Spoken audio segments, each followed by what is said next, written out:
our drummer threatened to call his mom, get a plane ticket, and fly back home.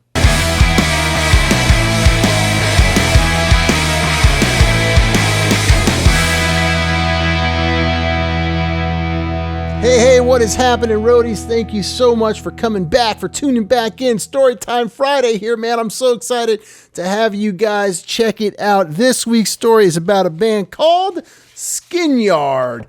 Every Friday, I read a story out of this book called Hell on Wheels, a Tour Stories compilation by Greg Jacobs. Fantastic little stories. Got to give a shout out to him for letting me read these things. If it's your first time swinging by, we do all sorts of stuff here on Roadie Free Radio. I take you behind the scenes of the music and film industry. If you'd like to subscribe to the podcast, hit that link in the description below. If you'd like to pick up a version of this book, this particular version right here, you can do so by clicking that Amazon link. It'll take you to this version that came out in the 90s.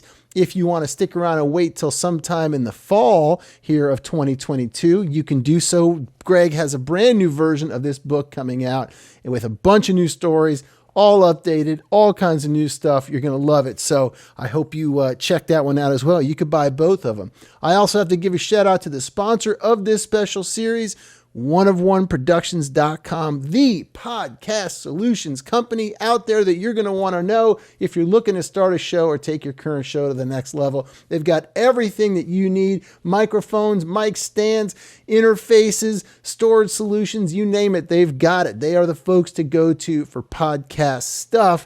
And while you're there, check out the Roadie Free Radio podcast bundle. It includes a Roswell Pro Audio Mini K87 microphone that I use on the show all the time, a Focusrite interface, AKG headphones, a hard shell case, XLR cables, stickers, everything you need to get your show rocking and rolling. So without further ado, let's jump in here to the band Skinyard, interviewed by Greg Jacobs over the phone with Daniel House, who was the bass player.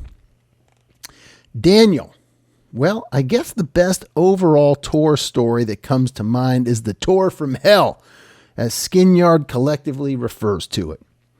It was the tour for the Hollowed Ground LP, which is our second LP that came out in, 87.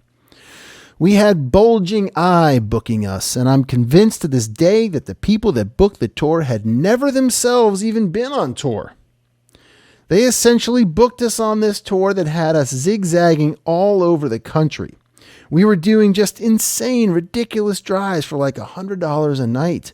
A prime example: we had a Thursday night in Athens, Georgia. They booked us Friday in North Carolina, which was a 14-hour drive north. Then Saturday night, they sent us to Gainesville, Florida, which was a 17-hour drive south.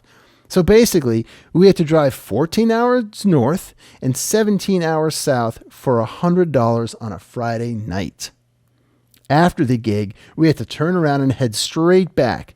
The van itself was a complete piece of shit and was probably breaking down about every 500 miles.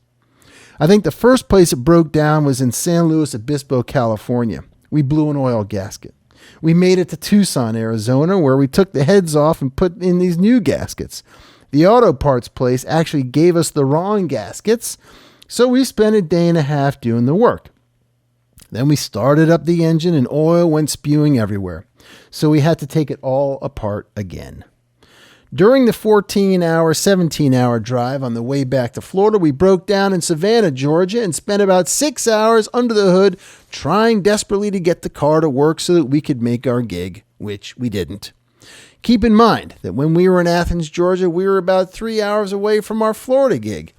Is this very interesting? It seems really boring. Greg, yeah, I can't believe Bulging Eye. Daniel, it was Bulging Eye. That tour we grossed $3,300. That was our total gross take from shows. And Bulging Eye tried to bill us a full $1,000 for their efforts, basically a full third of our entire gross. We gave them part of it. I think we gave them $700 and ended up telling them to eat shit. There were a couple of shows like that one in North Carolina where we called and said we wanted to cancel. This is ridiculous. Michelle from Bulging Eye ended up screaming at the top of her lungs at me over the phone for about 20 minutes, telling us what a bunch of shitheads we were and how it just made Bulging Eye look really bad to have bands cancel the night before the show and all this business, you know? We finally did get to the show, and there was no promotion for it anyways. It was just ridiculous. We had $100 nights, and we zigzagged all over the place for them. Plus, in the midst of all this, our drummer was pissed off because he was kind of spoiled and wanted to be making more money than we were making. We basically weren't even making enough money to get per diems on most of the days.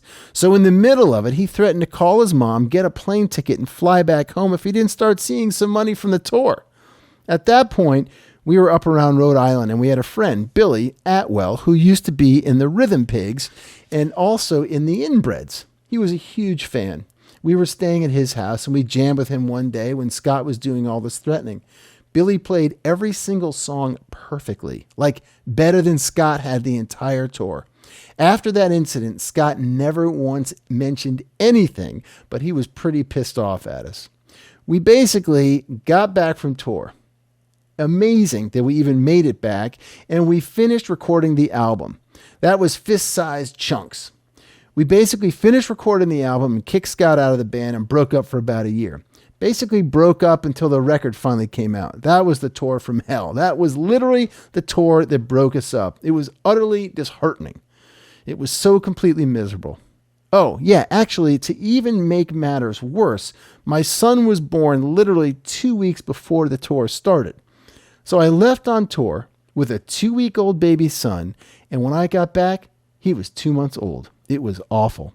It was just utterly miserable. I remember at one point walking through the streets of Washington, D.C., just utterly miserable, hating life, hating the tour, hating everybody in the van, hating our booking agent, hating our roadie, missing my wife and son, and I remember just walking through the drizzly rain of Washington, D.C., just crying, kind of getting away from everybody because I didn't want to have everybody see me breaking apart.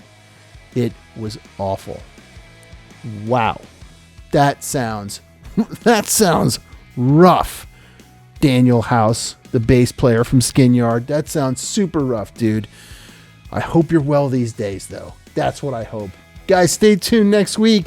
We got a band called Superchunk next Friday. You're not going to want to miss that one. Another big shout out to Greg Jacobs for letting me do this. Another big shout out to One of One Productions for sponsoring this series, and a huge shout out to you guys for listening and watching. I love having you here, and I love doing all this cool stuff with Roadie Free Radio. It means a lot to me that I can. So peace on you guys. Stay happy, stay healthy, stay safe out there, and I'll see you down the road.